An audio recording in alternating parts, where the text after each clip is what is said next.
ನಮಸ್ಕಾರ. 2 ವರ್ಷಗಳ ಬಳಿಕ ಟೀಂ ಇಂಡಿಯಾಗೆ ಮರಳುತ್ತಿದ್ದಾನೆ ವಿಶ್ವದ ಅಪಾಯಕಾರಿಯಾದ ಬೌಲರ್. ನಡುಗುತ್ತಿದೆ ವಿರೋಧಿ ತಂಡಗಳು. ಟೀಂ ಇಂಡಿಯಾಗೆ ಸಿಕ್ತು ದೊಡ್ಡ ಗುಡ್ ನ್ಯೂಸ್. ಹಾಗಾದರೆ ಸುದ್ದಿಯ ಸಂಪೂರ್ಣ ಮಾಹಿತಿ ಏನು? ಅಷ್ಟಕ್ಕೂ 2 ವರ್ಷಗಳ ನಂತರ ಟೀಂ ಇಂಡಿಯಾಗೆ ರೀ ಎಂಟ್ರಿ ಕೊಡುತ್ತಿರುವ ಆ ಸ್ಟಾರ್ ಆಟಗಾರನಾದ್ರೂ ಯಾರು? ಹೀಗೆ ಇದರೆಲ್ಲದರ ಬಗ್ಗೆ ಈ ವಿಡಿಯೋದಲ್ಲಿ ಸಂಪೂರ್ಣವಾಗಿ ತಿಳಿಸ್ಕೊಡ್ತಾ ಹೋಗ್ತೀನಿ. ಆದ್ದರಿಂದ ದಯವಿಟ್ಟು ಈ ವಿಡಿಯೋವನ್ನು ಕೊನೆವರೆಗೂ ನೋಡಿ. ಆದರೆ ಅದಕ್ಕಿಂತಲೂ ಮುನ್ನ ಯಾರೇನು ನಮ್ಮ ಚಾನೆಲ್ಗೆ ಸಬ್ಸ್ಕ್ರೈಬ್ ಮಾಡಿಲ್ವೋ, ಸೊ ದಯವಿಟ್ಟು ಈ ಕೂಡಲೇ ನಮ್ಮ ಚಾನೆಲ್ಗೊಂದು ಸಬ್ಸ್ಕ್ರೈಬ್ ಮಾಡಿ. ಕಳೆದ 2 ವರ್ಷದಿಂದ ಟೀಂ ಇಂಡಿಯಾದಿಂದ ಹೊರಗುಳಿದಿರುವ ಅನುಭವಿ ವೇಗಿ ಮೊಹಮ್ಮದ್ ಶಮೀರ್ ಅವರ ಕಮ್ಬ್ಯಾಕ್ ಕನ್ಫರ್ಮ್ ಆಗಿದೆ. ಫಿಟ್ನೆಸ್ ಸಮಸ್ಯೆಯಿಂದ ಬಳಲುತ್ತಿರುವ ಅವರಿಗೆ ನ್ಯಾಷನಲ್ ಕ್ರಿಕೆಟ್ ಅಕಾಡೆಮಿ ಕಡೆಯಿಂದ ಗ್ರೀನ್ ಸಿಗ್ನಲ್ ಸಿಕ್ಕಿದ್ದು, ಹೀಗಾಗಿ ಮುಂಬರುವ ಸರಣಿಗೆ ಅವರನ್ನ ಆಯ್ಕೆಗೆ ಪರಿಗಣಿಸಲಾಗುತ್ತದೆ. ಬಿಸಿಸಿಐನ ಬಲ್ಲ ಮೂಲಗಳ ಮಾಹಿತಿಯ ಪ್ರಕಾರ ಮೊಹಮ್ಮದ್ ಶಮೀರ್ ಅವರನ್ನ ಇಂಗ್ಲೆಂಡ್ ವಿರುದ್ಧದ 3 ಪಂದ್ಯಗಳ ಏಕದಿನ ಸರಣಿಗೆ ಆಯ್ಕೆ ಮಾಡಲಾಗಿದೆ. ಅಲ್ಲದೆ ಚಾಂಪಿಯನ್ಸ್ ಟ್ರೋಫಿಯ ತಂಡದ ಲಿಸ್ಟ್ ನಲ್ಲಿಯೂ ಶಮೀರ್ ಅವರ ಹೆಸರಿದೆ.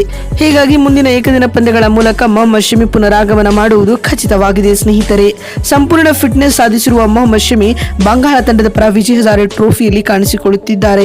ಗುರುವಾರ ನಡೆದ ಹರಿಯಾಣ ವಿರುದ್ಧದ ಪ್ರೀ ಕ್ವಾರ್ಟರ್ ಫೈನಲ್ ಪಂದ್ಯದಲ್ಲಿ ಶಮಿ ಬಂಗಾಳ ತಂಡದ ಪರ ಕಣಕ್ಕಿಳಿದಿದ್ದರು. ಎನ್ಸಿಎ ಫಿಟ್ ಇದ್ದಾರೆ ಎಂದು ಗ್ರೀನ್ ಸಿಗ್ನಲ್ ನೀಡಿದೆ. ಇದೇ ವೇಳೆ ಬಿಸಿಸಿಐ ಅವರ ಮೇಲೆ ನಿಗಾ ಇಡುವಂತೆ ಸೂಚಿಸಿದೆ ಎಂದು ವರದಿಯಾಗಿದೆ. ವಿಜಯ್ ಹಜಾರೆ ಟೂರ್ನಿಯ ಪಂದ್ಯಗಳಲ್ಲಿ ಮೊಹಮ್ಮದ್ ಶಮಿ 10 ಓವರ್ಗಳು ಎಸೆಯಲು ಸಫಲರಾದರೆ ಫೆಬ್ರವರಿ 6ರಿಂದ ಶುರುವಾಗಲಿರುವ ಭಾರತ ಮತ್ತು ಇಂಗ್ಲೆಂಡ್ ನಡುವಿನ ಏಕದಿನ ಸರಣಿಗೆ ಆಯ್ಕೆಯಾಗಲಿದ್ದಾರೆ. ಅಲ್ಲದೆ ಚಾಂಪಿಯನ್ಸ್ ಟ್ರೋಫಿಯ ತಂಡದಲ್ಲಿಯೂ ಅವರಿಗೆ ಸ್ಥಾನ ಸಿಗುವುದು ಕನ್ಫರ್ಮ್ ಆಗಿದೆ. ಇತ್ತ ಚಾಂಪಿಯನ್ಸ್ ಟ್ರೋಫಿಗೂ ಮುನ್ನವೇ ಮೊಹಮ್ಮದ್ ಶಮೀರ್ ಅವರ ಪುನರಾಗಮನವು ಟೀಂ ಇಂಡಿಯಾ ತಂಡದ ಪಾಲಿಗೆ ಶುಭ ಸೂಚನೆ. ಏಕೆಂದರೆ 2023ರ ಏಕದಿನ ವಿಶ್ವಕಪ್ನಲ್ಲಿ ಕೇವಲ 7 ಪಂದ್ಯಗಳಲ್ಲಿ ಕಣಕ್ಕಿಳಿದಿದ್ದ ಶಮಿ ಕರಾರುವಕ್ ದಾಳಿ ಸಂಘಟಿಸಿ ಒಟ್ಟು 24 ವಿಕೆಟ್ ಕಬಳಿಸಿದ್ದರು. ಈ ಮೂಲಕ ಟೀಂ ಇಂಡಿಯಾ ವಿಶ್ವಕಪ್ನ ಫೈನಲ್ಗೆ ಪ್ರವೇಶಿಸುವಲ್ಲಿ ಪ್ರಮುಖ ಪಾತ್ರವನ್ನ ಶಮಿ ನಿರ್ವಹಿಸಿದರು. ಇದೀಗ ಮೊಹಮ್ಮದ್ ಶಮೀರ್ ಅವರ ಕಮ್ಬ್ಯಾಕ್ ಸುದ್ದಿಯು ಭಾರತ ತಂಡದ ಚಾಂಪಿಯನ್ಸ್ ಟ್ರೋಫಿಯ ಕನಸು ದುಪ್ಪಟ್ಟು ಮಾಡಿದೆ ಅನ್ನಬಹುದು.